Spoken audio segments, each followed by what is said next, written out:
The woman just wanted to wipe the dust off the mirror. But to her horror, she discovered that the figure in the portrait behind her had moved eerily, but when she turned to look, the portrait appeared perfectly normal. At first, she thought she must have been seeing things. After all, how could a portrait possibly move? There was also a strange portrait hanging in her eldest daughter's room. The man in the painting held a comb in his left hand and scissors in his right. Ever since moving into this new home, the more Janice looked at the portrait, the more unsettling it felt. So she decided to take the painting down. But strangely, the painting seemed to have fused with the wall. No matter how hard she pulled, she couldn't get it off.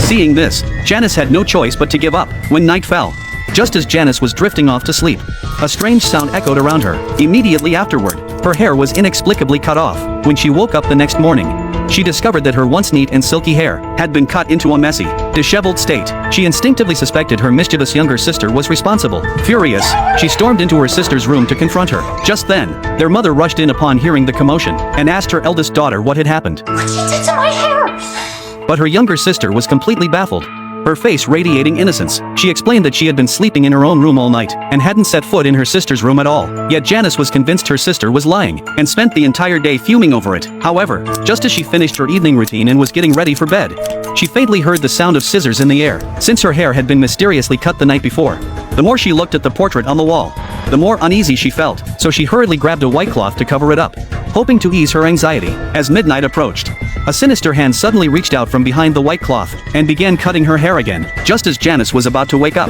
the hand quickly retreated back behind the cloth. When Janice woke up and saw that her hair had been cut again, she assumed her younger sister was behind it and immediately set out to confront the culprit. But she soon realized something was wrong. It was the middle of the night. How could her sister possibly be in her room this late? Just as she was puzzling over this, she turned around and was horrified to discover that the white cloth in front of the portrait was mysteriously fluttering, as if someone were standing behind it. This eerie scene instantly terrified Janice, so she hid inside a nearby closet. But when the white cloth fell to the ground, there was nothing there at all. Even stranger, the man in the portrait had vanished as well. Before she could even process what was happening, she heard the sound of scissors behind her. Hearing her cries for help, her parents rushed to Janice's room. Only then did the figure behind her finally let Janice go. But by this point, Janice was terrified out of her wits. When her parents asked what had happened, she pointed tremblingly at the portrait on the wall and cried out that the man in the painting had come out. Seeing how terrified his daughter looked, she didn't seem to be lying. Her father decided to take down the eerie portrait first, but to his surprise, the painting seemed to have taken root in the wall. No matter what he tried, he couldn't pry it loose. Left with no choice, her father called his son for help. With the combined strength of the two burly men, they finally managed to pry the painting off the wall with great difficulty. She had thought the eerie incident would end there.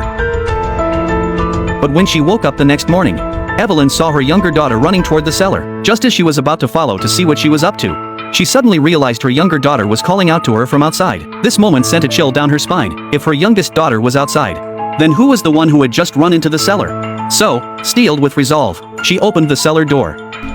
Who's down there? But there was no response from below. When evening came, she told her husband about the strange occurrence. She believed that this newly purchased house might be haunted, but her husband dismissed her concerns. He immediately dismissed it as a figment of her imagination. After hearing her husband's reassurances, Evelyn, too, began to think she was being overly sensitive. As the night wore on, Evelyn, who had been fast asleep, was suddenly awakened by a noise. At first, she thought a burglar had broken in, but when she stepped out of her room, she witnessed a scene she would never forget.